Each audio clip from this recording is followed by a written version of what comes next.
നായികയായ ചന്ത തന്റെ മദ്യപാനിയും ക്രൂരനുമായ ഭർത്താവിൽ നിന്നും ദിവസവും പീഡനങ്ങൾ അനുഭവിക്കുന്നു.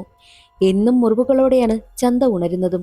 ഏത് സ്ത്രീയെയും കാമക്കണ്ണോടെ കാണുന്ന തന്റെ ഭർത്താവിന് പണി കൊടുക്കുവാനായിട്ട് എയ്ഡ്സ് രോഗിയായ ഒരു പെണ്ണിനെ തന്റെ വീട്ടിലേക്ക് ജോലിക്കാരിയെ ചന്ത കൊണ്ടുവരുന്നു. അവളുമായിട്ട് ബന്ധമുണ്ടായാൽ അടുത്ത നാൾ മുതൽ ക്രൂരനായ ഭർത്താവ് എയ്ഡ്സ് രോഗിയാകുമെന്നും ചിന്തിച്ച് ചന്ത സന്തോഷിച്ചു. പിന്നീട് എന്തൊക്കെയാണ് സംഭവിച്ചെന്ന് അറിയണ്ടേ? എങ്കിൽ നമുക്ക് വേഗം ലെസ്റ്റ് സ്റ്റോറീസ് 2 എന്ന ഹിന്ദി സിനിമയുടെ ഒരു കഥ നോക്കിയാലോ? വീഡിയോയിലേക്ക് കടക്കുന്നതിന് മുൻപ് വീഡിയോ കാണുന്ന കൂട്ടുകാർ ഒന്ന് ലൈക്ക് ചെയ്യാനും വീഡിയോ ഒന്ന് ഹൈപ്പ് ചെയ്യാനും മറക്കരുതേ. കഥ തുടങ്ങുമ്പോൾ ചന്ത എന്ന സ്ത്രീയെ കാണിക്കുന്നു. ചന്ത തന്റെ ദേഹത്തെ മുറിവുകളൊക്കെ കണ്ണാടിയിലൂടെ നോക്കുകയാണ്. തലേ ദിവസം ഭർത്താവിന്റെ ദേഹോപദ്രവത്തിൽ പറ്റിയതാണ് അതൊക്കെ. ചെവി മുറിഞ്ഞ് നന്നായിട്ട് രക്തവും വരുന്നുണ്ട്. മുഖത്തുള്ള രക്തമൊക്കെ അവൾ തുടച്ചു മാറ്റും. ആരെങ്കിലും കാണുമോ എന്ന ടെൻഷനായിരുന്നു ചന്തയ്ക്ക്.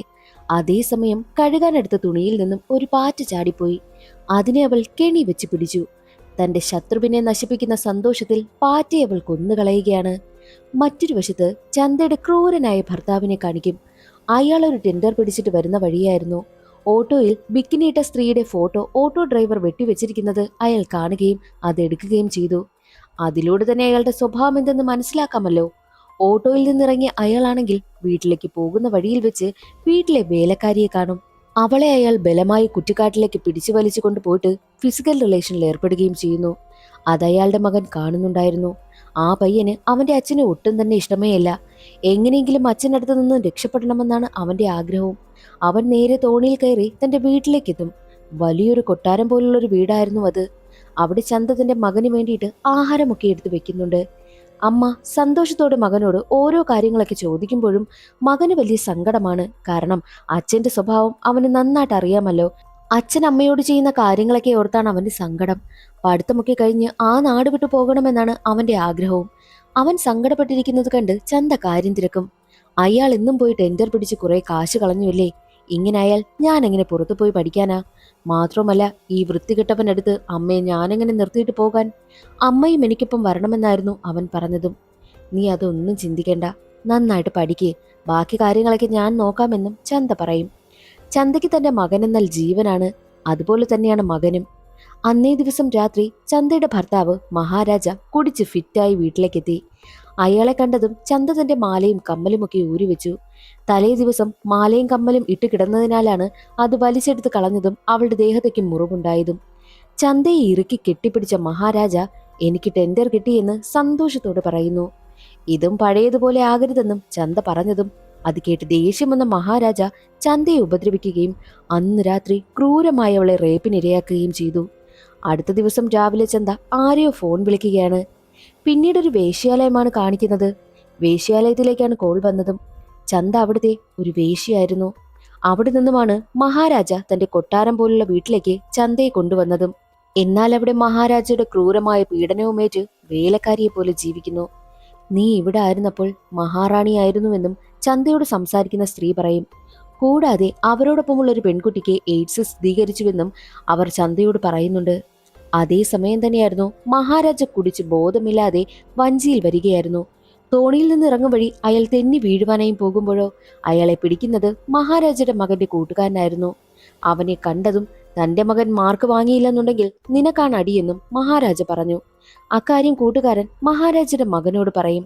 വീട്ടിലെത്തുന്ന മഹാരാജയോട് ചന്ത പറയും, ഈ കൊട്ടാരം നോക്കാൻ ആള് വന്നിരുന്നു, അവർക്കത് കൊടുത്തൂടെന്ന് ചോദിക്കുമ്പോൾ മഹാരാജ ചന്തയെ വഴക്ക് പറഞ്ഞ് അവിടെ നിന്ന് ഓടിക്കുകയാണ്. അടുത്ത ദിവസം പഴയ വേലക്കാരി മാറി പുതിയൊരു വേലക്കാരി വന്നിരുന്നു, രേഖ. മഹാരാജയ്ക്ക് അവളെ നന്നായി ഇഷ്ടപ്പെട്ടു. കാണാനും നല്ല സുന്ദരിയാ. മഹാരാജയോട് ഓരോരോ കാര്യങ്ങൾ പറഞ്ഞ് അവൾ മിണ്ടുവാനായും ശ്രമിക്കുന്നുണ്ട്. മകനുമായി ചെസ് കളിച്ചുകൊണ്ടിരിക്കുമ്പോഴും മഹാരാജയുടെ കണ്ണ് ജോലിക്കാരിയിലായിരുന്നു.